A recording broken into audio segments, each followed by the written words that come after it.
Nagaa akkam jirtu hordoftoota keenya. Viidiyoo keenya irraatiin akkaataa yookiin mala intiroo yookiin viidiyoo seensa yuutuubiif ta'u itti qopheeffachuu dandeenyu isiniif fidee dhufeera.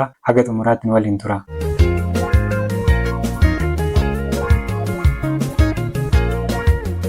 Warri intiroo maal inni jettan yoo jiraate, intiroo jechuun viidiyoo gabaabaa kan viidiyoo yuutuubii irra kaa'amu yoo ta'u, miidiyaa keenya hordoftoota biratti kan beeksisu yookiin akka cimsaatti yookiin akka seensatti kan gargaaru. Kanaafuu viidiyoo tokko yuutuubii irratti gadhiisuuf intiroon nu barbaachisa jechuudha. Intiroo yuutuubii keenyaaf ta'u filannoo yookiin karaa lamaan qopheeffachuu dandeenya. Inni duraa ofii keenyaaf uumuu yookiin kireet gochuu yoo ta'u, inni lammaffaan onlaayiniidhaan weebsaayitii bilisa uumuu danda'an kan akka paanzooidii, filmooraa, bileender, muuvii tuuls fi kan kana fakkaatan fayyadamuun bilisa uumuu yookiin kan dura uumamee jiru irratti maqaa miidiyaa yookiin loogoo keenyaa qofa jijjiiruun kan itti fayyadamnu jechuudha. Har'a mala kana lamaanuu fayyadamnee intiroo yuutuubii keenyaaf ta'u akkaataa itti qopheeffachuu dandeenyuun isinitti agarsiisa. Isin kan isin irraa eegamu Horoo Taayims Miidiyaa kan uummata keenya waan gaarii barsiisu kana laayik, sabskiraayib gootanii ilaaluu qofa jechuudha. Jalqaba akkamitti maanuwaalii qopheeffachuu dandeenya kan jedhu yaa ilaallu. Maanuwaalii intiroo yuutuubii tokkoo qopheeffachuuf appilikeeshinii fi mala garaagaraa fayyadamuu ni dandeenya.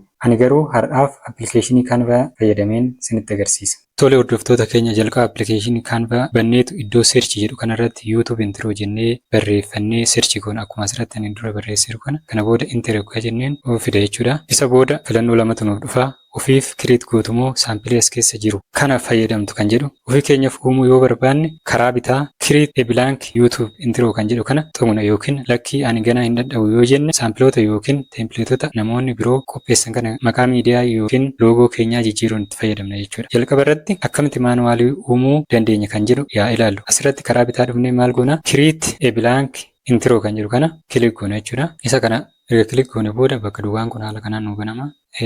Background bilaa kan jiru kana tuqna jechuudha. Isa kana erga tuqne booda gara elementiitti deebinee animated background kan jiru kana filanna jechuudha. As keessa search goona jechuudha. Fakkeenya mee isa kana filannu. Isa kana erga filannee booda maal goona? Isa kana fiit akka ta'u guddisna jechuudha. Akkuma amma argaa jirtan kana animated background uumnee jirra jechuudha. Isaan booda maal goona? Circle frame jedhu as keessa dhufnee tuqna jechuudha. Kana booda as keessaa tokkicha filanna jechuudha. Fakkeenyaaf isin ta'e filachuu dandeessu. As keessa isa tokkicha filannu. Isa kana erga filadhee booda animeetaa kan ta'an godha jechuudha. Animeetaa ta'uu kan godhe booda as keessa dhufeetan upload jedhu kana tuqeetanan loogoo keenya finnee as keessa kaa'anna jechuudha. Haala kanaan finnee loogoo keenya as keessa kaa'anne irra jechuudha.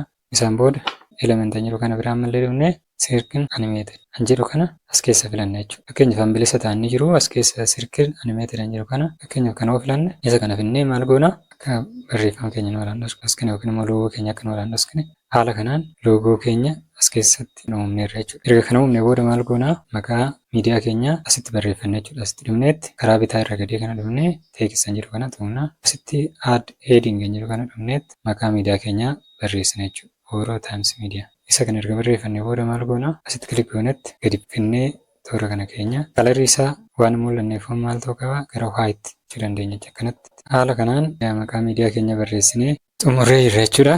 Hora waan asitti dhufnee ads sub heading kan jedhu kana asitti illee barreeffachuu dandeenya. Maannaan asitti waan hojjennu tokko teaching tutorial erga akkana jennee booda isa kanallee asitti kilik goonee saayizii isaa xiqqeessinee as fiduu ni dandeenya. Haala kanaan saayizii isaa kilik goonee keessudha jechuudha. Erga xiqqeessinee booda akka animeet ta'uu barbaanne jennee animeeshinii isaa as keessaan nu barbaanne haala kanaan kan nuti tola as keessa ilaalle haala kanaan fakkeenyaaf ni kana filadha amma sabtaayitilii kana filanne haala kanaan erga filannee raawwanne booda xumurre jechuudha. Amma maaltu nu hafe isa kana daawunlood goonee gara viidiyoo editing sooftiweerii keenya fudhachuudha jechuudha. Muuziqaa yookiin immoo wanta barbaanne tokko dabaluudhaaf kana booda zimneet daawunlood jedhu kana tuqna jechuudha. Daawunlood jedhu kana erga tuqne booda daawunlood nu ta'a. Kana booda asitti dhufnee daawunlood jennaani seeve jennaan jechuudha. Seeve ta'a daawunloodii xumureera jechuudha. Daawunlood ta'e nu xumureera.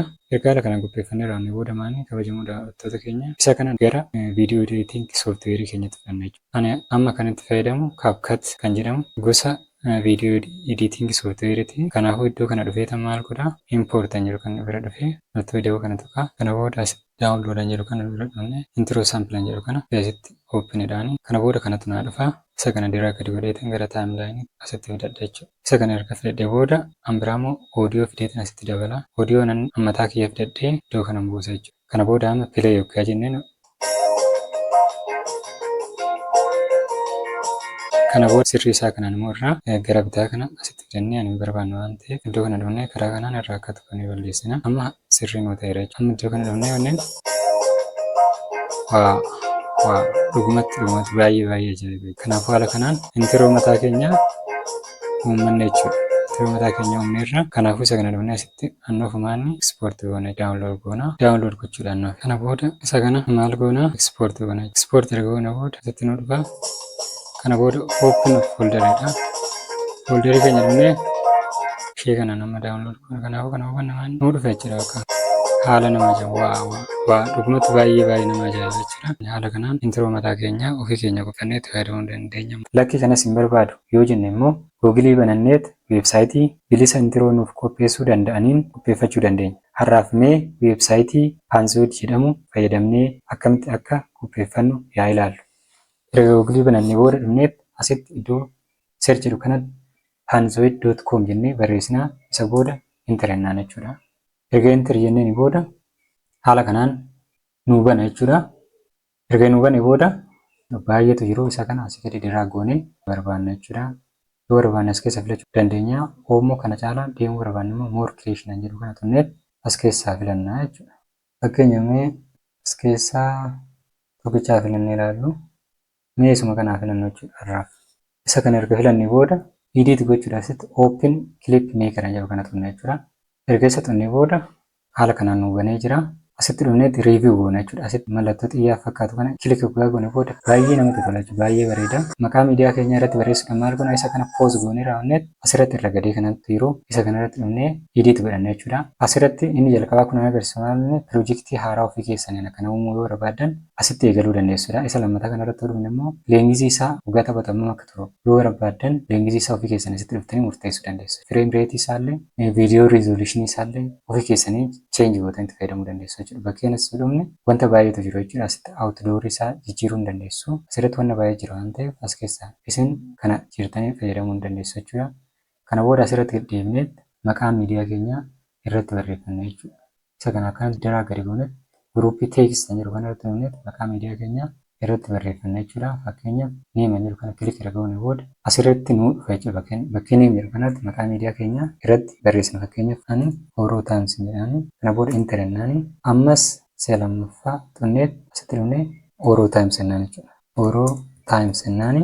Kana booda enter jennaan jechuudha. Amma maqaa miidiyaa keenyaa nuuf barreeffameera jechuudha. Kana booda xunneet filee jennaan jechuudha. Argitanii haala baay'ee bareedaa ta'een maqaa miidiyaa keenyaa irratti barreeffanneerra jechuudha. Hoggaanni taphatu kana asitti dhufne haala kana sirreessuu dandeenya jechuudha. Akkana gootannee haala mul'atuun maqaa miidiyaa keenyaa irratti barreeffannee xumurree jirra jechuudha.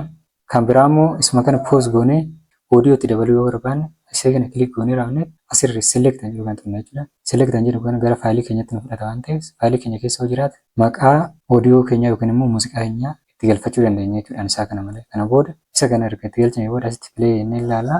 Baay'ee bareeda. Dhugaa baay'ee bareeda.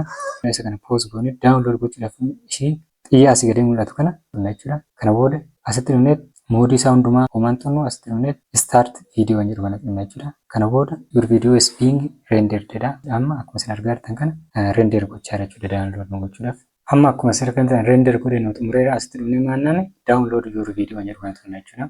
Kana booda erga nu bu'ee booda viidiyoo daawunlood goone kana fudhannee viidiyoo yuutuubii keenya jalqaba irra godhannee itti fayyadamuu dandeenya jechuudha. Kabajamoo hordoftoota keenya. Egaa intiroo yuutuubii keenyaaf ta'u yoo barbaanne maanuwaalii ofii keenya qopheeffachuu yookiin immoo weebsaayitii bilisa uumuu danda'an itti fayyadamnee haala kanaan intiroo bareeda haala kanaan qopheeffachuu dandeenya jechuudha. Viidiyoon kun akka isin fayyadu abdiin qaba. Chaanalii keenyaaf haaraa yoo taatan sabskiraayib gochuun hin dagatinaa. Yaada fi gaafii kamiyyuu yoo qabaattan koomentii jalatti naa barreessaa. Viidiyoo biraatiin walitti deebinutti turtii gaarii.